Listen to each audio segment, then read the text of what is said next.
Assalamu alaikum. Welcome to our video for the production management system. Pearl ERP is the product of Pearl Solutions Private Limited. So let's start with our demonstration. User interface जैसा कि आप पिछली videos में देख चुके हैं, आपको clear है कि यहाँ पे बेसिकली हमारी कंपनी और लॉगिन ब्रांच है।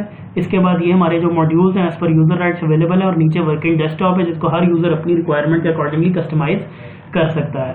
So let's start with our main module the production. तो प्रोडक्शन के लिए सबसे पहले आप अपनी प्रोडक्शन शॉप्स या जिनको अपने प्रोसेसेस कह लें आप वो डिफाइन करेंगे, जिसके अंदर यहाँ पर कुछ प्रोसेसेस पहले से डिफाइन है। मोल्डिंग, प्रिंटिंग, ये जितने भी आपके प्रोसेस हो सकते हैं आप इनको डिफाइन कर सकते हैं। उसके बाद आप हर प्रोसेस वाइज उसकी रिजेक्शन रीजन डिफाइन करेंगे या रिवर्क रीजन, ताकि लेटर रिपोर्टिंग के अंदर हमें एनालिसिस करने के अंदर हेल्पफुल हो कि हमारी किस शॉप के ऊपर, किस प्रोसेस के ऊपर किस वजह से ज़्यादा रिजेक्शन हो रही है। उसके बाद ट्रांजैक्शन है, इसके अंदर प्रोडक्शन फॉर्म है जिसके अंदर हम प्रोडक्शन इनपुट करेंगे। प्रोडक्शन ट्रांसफर आउट है between one shop to another और from shop to warehouse, क्योंकि इसके अंदर हम मॉड्यूल के अंदर पूरा WIP जो आपका सेमी फिनिश्ड स्टॉक पूरे का पूरा मैनेज होगा इसके अंदर। तो ट्रांसफर है, उसके बाद उसकी एक्सेप्टेंस है, ऑब्वियसली किसी की रिस्पॉन्सिबिलिटी होगी वो उसको एक्सेप्ट करेगा तब ट्रांसफर मूव होगी। इसी तरह रिजेक्शन की ट्रांसफर है between one shop to rejection warehouse. तो इसके अंदर सबसे पहले जो है ये, और उसके बाद उससे रिलेटेड कुछ लिस्ट हैं और रेलेवेंट रिपोर्ट्स हैं। रिपोर्ट्स के अंदर डेली प्रोडक्शन समरीज हैं, ट्रांसफर्स हैं, शॉप वाइज जो वर्क इन प्रोसेस का किस शॉप के पास या किस प्रोसेस के पास कितना स्टॉक है, तो ये सारी चीज़ें आपको रिपोर्ट्स के अंदर अवेलेबल होंगी। तो जस्ट टू गेटिंग स्टार्टेड हमें सबसे पहले ऑब्वियसली आइटम क्रिएट करनी पड़ेगी। आइटम हमारी ग्रुपिंग के अंदर क्रिएट होगी जिसके अंदर हमारे मेन ग्रुप्स जो होते हैं जैसे रॉ मटेरियल्स हैं, वर्क इन प्रोसेस स्टॉक है या फिनिश गुड्स हैं। तो फिनिश गुड्स आपने सेल के मॉड्यूल में देख लिए होंगे, हमने ऑलरेडी बिल्ड किए हैं। इसी तरह रॉ मटेरियल हमने परचेज के लिए जो बिल्ड किए थे मेन ग्रुपिंग के अंदर। अब हम देखते हैं वर्क इन प्रोसेस। तो वर्क इन प्रोसेस बेसिकली जिस तरह से हमने अपनी शॉप डिफाइन की हुई है इसी तरह से हर शॉप की जो वर्क इन प्रोसेस आइटम्स हैं उनको हम डिफाइन करेंगे। इसके बाद हम मूव करेंगे आइटम के ऊपर। यहाँ हमने आइटम की ग्रुपिंग क्रिएट कर ली, उसके बाद हम आइटम को देखेंगे। बेसिकली यहाँ पे मेरी सारी आइटम, जैसे करंटली इस टाइम 1991 आइटम्स ओपन है, तो जितनी भी आइटम्स होगी यहाँ पर ओपन होगी। कोई भी नई आइटम ऐड करनी यहाँ पे मैं डिफाइन करेंगे हम कि हमारी किस कैटेगरी की आइटम है, WIP है या फिनिश गुड है। जिसको सेलेक्ट करेंगे आगे उसके रेलेवेंट ग्रुप्स आ जाएंगे कि किस ग्रुप सब ग्रुप की हम आइटम क्रिएट करने लगे हैं, उसका कोड क्या है, डिस्क्रिप्शन, यूनिट ऑफ मेजरमेंट क्या है, उसके बाद उसकी स्पेसिफिकेशन, आइटम टाइप, इन्वेंट्री और सर्विस है, टैक्सेशन टाइप है, परचेजेबल, सेलेबल, कंज्यूमेबल, मैन्युफैक्चर। और यहाँ पर हम बेसिकली उसके बॉम डिफाइन करेंगे जिसे बिल ऑफ मटेरियल कहते हैं। परचेज बॉम का मकसद है कि जितनी भी परचेज आइटम इस स्टेप के ऊपर लगनी है वो सारी लिस्ट डाउन करेंगे। प्रोडक्शन बॉम का मतलब है कि जितनी भी पीछे से WIP आइटम्स आके इस स्टेप के ऊपर यूज होंगी उनको हम मार्क करेंगे। और देन फिर प्रोडक्शन वर्क फ्लो है कि एक आइटम है किस शॉप से फिर आगे किस किस शॉप में मूव करना है, और फिर उसकी एसोसिएशन विद फिनिश गुड के आया ये फिनिश गुड आइटम में कन्वर्ट हो रही है इस स्टेज के ऊपर या नहीं हो रही। यूजुअली जो प्रोसेस लाइन के एंड वाली आइटम होती है वो फिनिश गुड के अंदर फिर कन्वर्ट हो जाती है।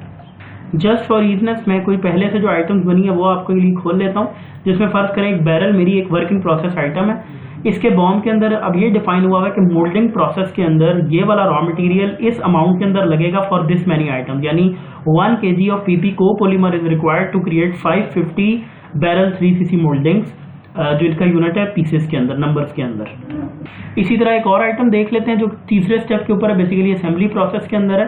तो अब यहाँ पर देख सकते हैं हम कि ये आइटम सिरिंज 3cc असेंबली जिसका यूनिट है नंबर्स के अंदर।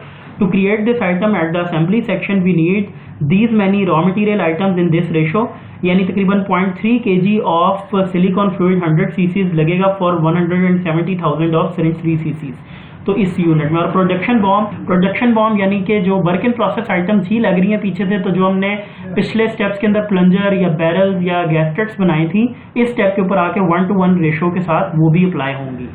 इस तरह से हर स्टेप के ऊपर हम अपने बिल ऑफ मटेरियल जो हैं परचेज के और प्रोडक्शन के डिफाइन करते जाएंगे। जैसे ये एक आइटम है स्टेरलाइज प्रोसेस के अंदर EO गैस बेसिकली यूज होगी। 1 kg of gas is required for 8000 sterilise syringes. और प्रोडक्शन बॉम्ब में अगर आप देखेंगे तो पिछले प्रोसेस से पैकिंग के प्रोसेस से जो आ रही थी उसका 1:1 रिलेशन है। वर्क फ्लो इसका क्या है कि ये लास्ट शॉप है जिसके अंदर ये सिर्फ इसी के अंदर मूव करेगी और उसके बाद ये फिनिश गुड में चली जाएगी, जिसके अंदर इसकी एसोसिएशन है इस आइटम की, यानी सिरिंज 3cc स्टेरलाइज्ड की एसोसिएशन बनी हुई है 3 ml सिरिंज के साथ। तो व्हेनेवर और इनका यूनिट भी आप सामने आपको नजर आ रहे हैं, इन दोनों का सेम यूनिट है। So whenever one syringe of syringe 3cc sterilised is transfer to finish good warehouse, तो उसके अंदर इसका स्टॉक ऐड हो जाएगा। तो ये तो बेसिकली वो मास्टर डाटा है जो हमें प्रोडक्शन के मॉड्यूल के लिए फर्स्ट ऑफ ऑल रिक्वायर्ड होगा। Now let's move towards our workflow. तो वर्क फ्लो यूजुअली ऐसे होता है कि सबसे पहले एक सेल ऑर्डर इवॉल्व होता है कस्टमर की साइड से। तो यहाँ पर हम एक सेल ऑर्डर जल्दी से ऐड कर लेते हैं।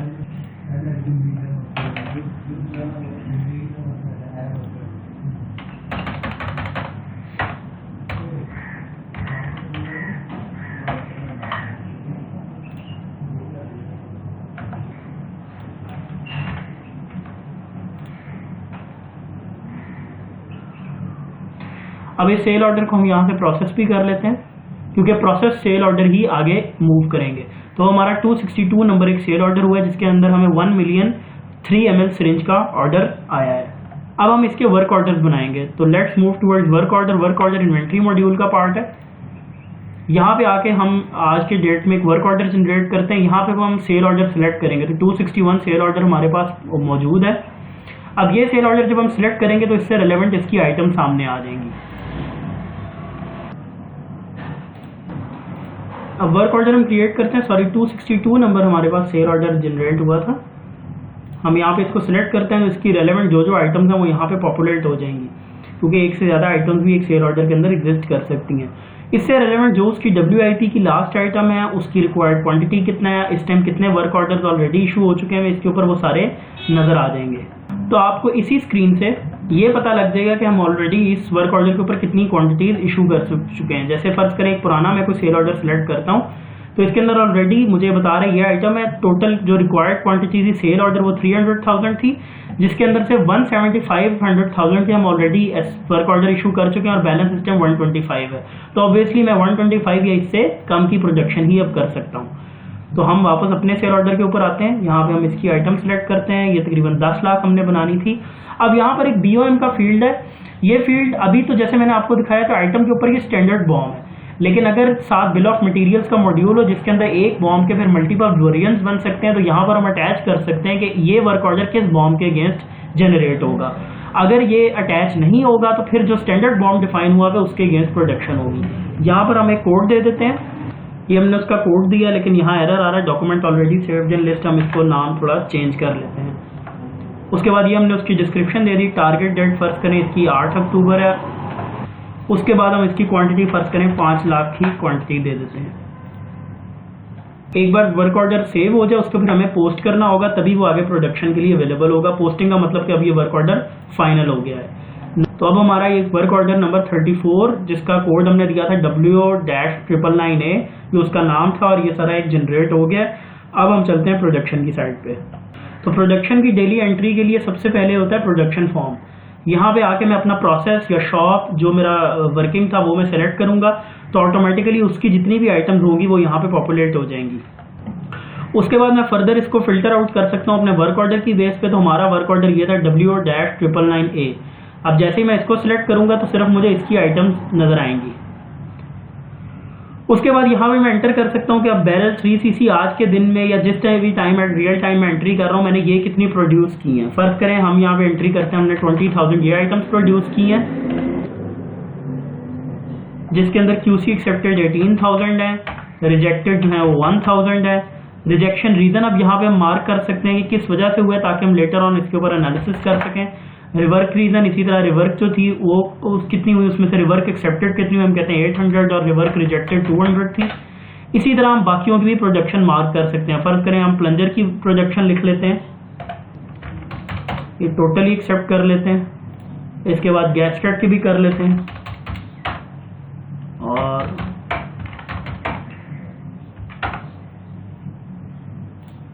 उसके बाद हम इसको प्रोसेस करेंगे। तो आज की डेट के अंदर ये प्रोडक्शन प्रोसेस हो जाएगी। अब जैसे ये प्रोसेस सक्सेसफुली होगा तो पीछे एक प्रोडक्शन नोट चार्ज हो जाएगा और साथ ही अगर आइटम्स की कोई प्रोडक्शन बॉम्ब से एंट्री आ रही थी यानी वर्क इन प्रोसेस कंज्यूम होनी थी तो साथ ही सिस्टम उनको कंज्यूम कर लेगा। तो इनका इफेक्ट फिर हम अपनी रिपोर्ट्स में देख सकते हैं। जैसे हम अपनी फर्ज करें मंथली प्रोडक्शन समरी देखते हैं। सबसे पहले इसके अंदर हम अपनी आइटम्स जिनकी हमने प्रोडक्शन की वो सिलेक्ट करते हैं, अपना प्रोसेस सिलेक्ट करते हैं जिसके ऊपर हमने प्रोडक्शन की है। उसके बाद हम डेट दे देते हैं आज की सितंबर, इस पीरियड की प्रोजेक्शन देखते हैं। तो इस पीरियड की आप देखेंगे तो आज 20 सितंबर में हमारे पास ये प्रोजेक्शन आ रही है कि इस आइटम की आज के दिन में प्रोड्यूस्ड इस क्वांटिटी के अंदर ये आइटम प्रोड्यूस हुई है, कुछ कल प्रोड्यूस हुई होगी, तो ये टोटल आइटम्स आज के दिन में इनकी प्रोडक्शन डली है और ये उनके फिर टोटल्स आ रहे हैं। इसी तरह बाकी रिपोर्ट्स हैं जिसके अंदर हम शॉप पर स्टॉक रिपोर्ट भी देख सकते हैं। तो हम अपनी वही आइटम सेलेक्ट कर लेते हैं, उसके बाद अपना प्रोसेस सेलेक्ट कर लेते हैं। तो इस तरह ही आपको बता देगा कि इस टाइम इस शॉप के अंदर ये आइटम्स का इस बैच के अगेंस्ट कितना कितना स्टॉक पड़ा हुआ है। इस तरह बाकी रिपोर्ट्स भी हैं और उसके बाद अगला प्रोसेस होता है इसकी ट्रांसफर का, जिसने अगली शॉप में ट्रांसफर होना है। हमने आके ट्रांसफर नोट ऐड करा। ट्रांसफर के ऊपर दो ऑप्शन है, या तो कोई भी आइटम है shop to warehouse transfer हो सकती है या उसके बाद शॉप टू शॉप हो सकती है। हमने फ्रॉम शॉप मोल्डिंग टू फर्ज करें हम प्रिंटिंग में मूव करते हैं आइटम्स या असेंबली में मूव करते हैं अपनी आइटम्स, तो बेस्ड ऑन वर्क फ्लो ये लोड हो जाएंगी। जो प्रोडक्शन वर्क फ्लो था मैंने आइटम सेलेक्ट की। अब ये वर्क ऑर्डर के अगेंस्ट है, हमारा ये वर्क ऑर्डर था W-999A। तो अब इसके अगेंस्ट वो मुझे बता रहा है कि आपके पास 18,840 आइटम्स पड़ी हुई, आप इसमें से कितनी ट्रांसफर कर रहे हैं। मैंने कहा जी 17,000 हम इसमें ट्रांसफर कर देते हैं टू नेक्स्ट शॉप। और इसी तरह हम एक और आइटम का ग्रुप सिलेक्ट कर लेते हैं, फर्ज करें गैस्केट का, और सेम वर्क ऑर्डर के अगेंस्ट हमारे पास ये 8,500 है, जिसके अंदर से हम 5,000 ट्रांसफर कर देते हैं टू असेंबली सेक्शन। सेव करने के बाद इसको हम प्रोसेस करेंगे ताकि ट्रांसफर बुक हो जाए। तो यहाँ पे बेसिकली प्रोसेस ने एरर दे दी है कि आइटम जो हमने पहली से डज नॉट कंटेन फ्रॉम और to shop in its workflow.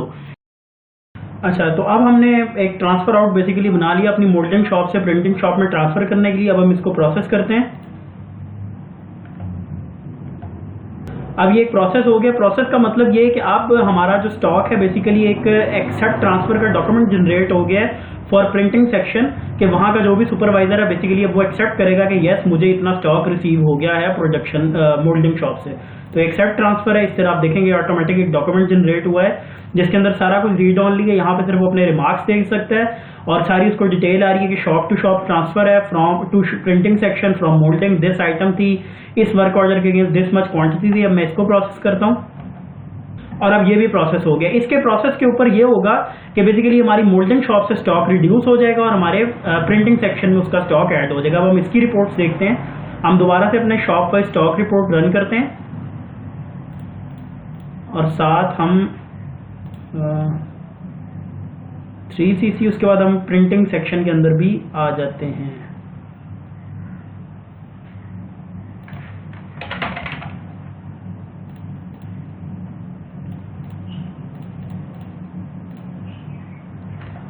तो अब आप यहाँ पे देख सकते हैं ये शॉप पर स्टॉक रिपोर्ट, तो इसका स्टॉक रिड्यूस हो गया है। ये पहली बारी आइटम का आपको नजर आ रहा होगा और वो आगे इधर चला गया प्रिंटिंग सेक्शन के अंदर 17,000 की अमाउंट के साथ। सिमिलरली बाकी भी इफेक्ट इस तरह आ जाएंगे। अब इससे आपको एक चीज क्लियर होगी कि बेसिकली हमने क्या किया, प्रोजेक्शन डाली अपने WIP स्टॉक की और उसको नेक्स्ट शॉप में एज पर जो वर्क फ्लो डिफाइन किया था हमने आइटम के मास्टर के अंदर, उसके मुताबिक इसको हम ट्रांसफर करते जा रहे हैं। इसी तरह ये दो ट्रांजेक्शन में रिजेक्शन ट्रांसफर, अगर किसी किस्म की रिजेक्शन हो रही है तो हम उसको अपने रिजेक्टेड वेयर हाउस में भी ट्रांसफर कर सकते हैं और ये प्रोसेस फिर एक लूप के अंदर स्टार्ट हो जाता है। ये ऑन एंड ऑन हम इस प्रोसेस को कंटिन्यू कर सकते हैं। अब जैसे हम नेक्स्ट प्रिंटिंग सेक्शन में चलते हैं, अब ये प्रिंटिंग सेक्शन की आइटम्स आ जाएंगी, इसमें हम फिर अपना वर्क ऑर्डर सेलेक्ट करते हैं। तो इस वर्क ऑर्डर की अब ये आइटम आ गई जो पीछे से ट्रांसफर, इसका जो WIP जो इसका बॉम्ब था यानी इसकी जो रिक्वायरमेंट थी जिनसे मिलकर ये आइटम बननी थी वो हमारे पास ट्रांसफर हुई है। अब हम यहाँ पर इसकी प्रोडक्शन चार्ज करते हैं। फर्ज करें 5,000 पीसेज इसके चार्ज करते हैं, इसमें से 4700 हम QC एक्सेप्टेड करते हैं, रिजेक्टेड हम 200 डालते हैं, रिवर्केबल 100 और इसको हम यहाँ पे प्रोसेस करते हैं, रिवर्केबल एक्सेप्टेड रिवर्केबल रिजेक्टेड। अब इसको हम यहाँ पे प्रोसेस करते हैं। अब हम दोबारा से इनका स्टॉक चेक करते हैं। तो हम यहाँ पे ये आइटम्स अपनी सिलेक्ट कर लेते हैं और साथ हमारी जो अगली शॉप की थी ये 3cc प्रिंटेड और शॉप्स हम ये दोनों सिलेक्ट करके रिपोर्ट रन करते हैं। अब यहाँ पर देखें 4,750 4700 हमने टोटल प्रोडक्शन 5,000 थी जिसके अंदर जो हमारी एक्सेप्टेड प्रोडक्शन थी वो 4,750 रिवर्केबल का भी हमारे पास जो था वो स्टॉक आ रहा था। तो टोटल 4750 इस टाइम QC एक्सेप्टेड पीस हमारे पास इस शॉप में पड़ा हुआ है। इसी तरह एक और रिपोर्ट है ट्रांसफर समरी की। तो हम एक ट्रांसफर समरी की रिपोर्ट रन करते हैं आज की डेट के ऊपर ही, तो हमें पता लग जाएगा कि आज के दिन कौन सी आइटम्स किस किस वर्कशॉप से कौन कौन सी आइटम्स ट्रांसफर हुई हैं। तो अब हमें नजर आ रहा है कि मोल्डिंग सेक्शन से प्रिंटिंग सेक्शन को बेसिकली इतनी ये वाली आइटम इस यूएम के साथ इतनी क्वांटिटी के अंदर आज के दिन में फ्रॉम दिस पीरियड के अंदर ट्रांसफर हुई है। उसके बाद फर्दर एनालिसिस के लिए कि आपके किस प्रोसेस के अंदर कौन सी चीज की वजह से रिजेक्शन सबसे ज्यादा हो रही है, ये रिपोर्ट है।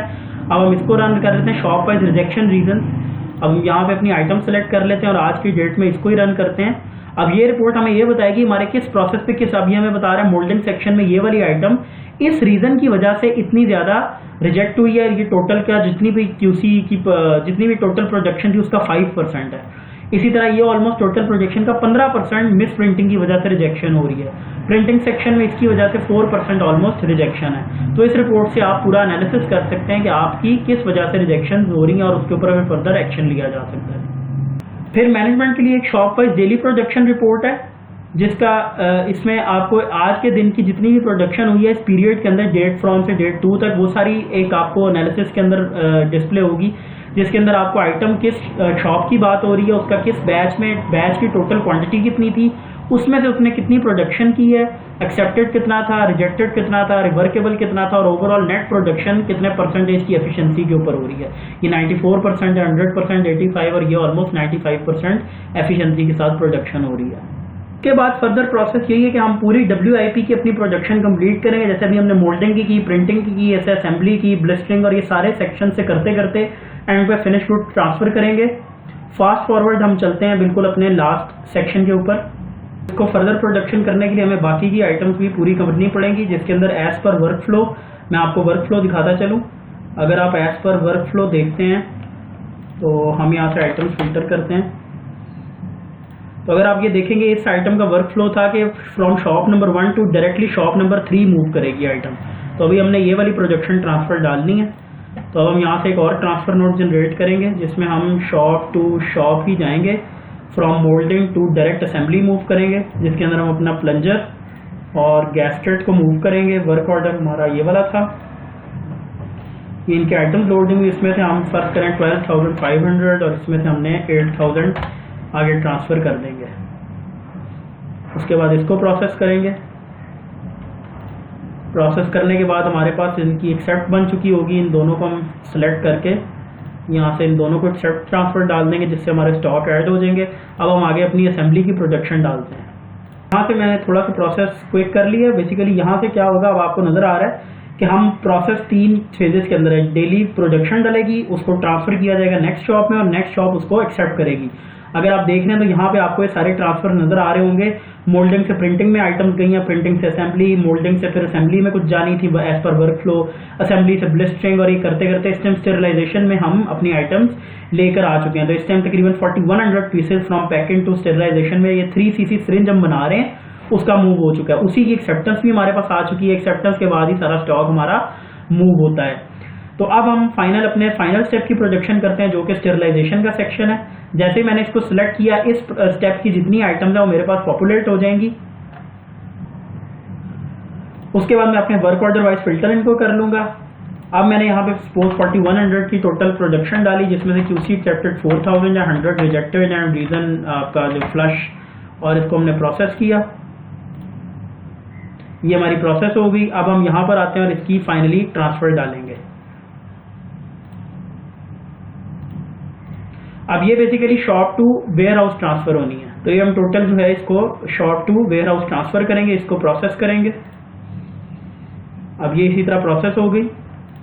प्रोसेस हो जाने के बाद उसी तरह हमारे पास अवेलेबल है उसके अंदर, और यहाँ पे आप इसका टैग है, इसका टैग SW है, यानी shop to warehouse transfer. अब इसको प्रोसेस करेंगे और जब हम इसको प्रोसेस करते हैं तो हमारी इन्वेंट्री में ऑटोमेटिकली एक डॉक्यूमेंट जाएगा जिसको हम कहते हैं प्रोडक्शन रिसीट नोट।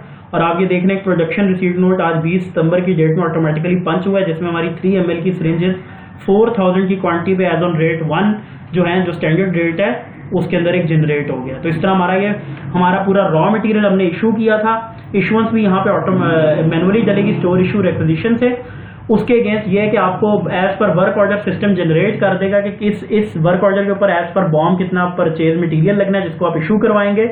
उसके बाद जैसे मैंने WIP का प्रोसेस बताया, जो कि 3 सिंपल स्टेप्स हैं, जिसके अंदर आप प्रोडक्शन करेंगे, उसको वो ट्रांसफर करेंगे नेक्स्ट शॉप में और उसकी एक्सेप्टेंस डालेंगे, और अल्टीमेटली जो लास्ट आपकी WIP होगी वो कन्वर्ट हो जाएगी फिनिश गुड के अंदर, it is ready to sell, और आप सेल के ऊपर अब इसकी फर्दर रिपोर्टिंग इन्वेंट्री के अंदर भी देख सकते हैं।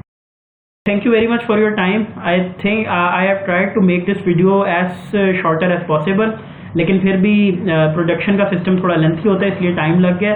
सो I hope this video will clear your concept regarding production management system of Perl ERP. So have a good day. Thank you. Assalamu alaikum.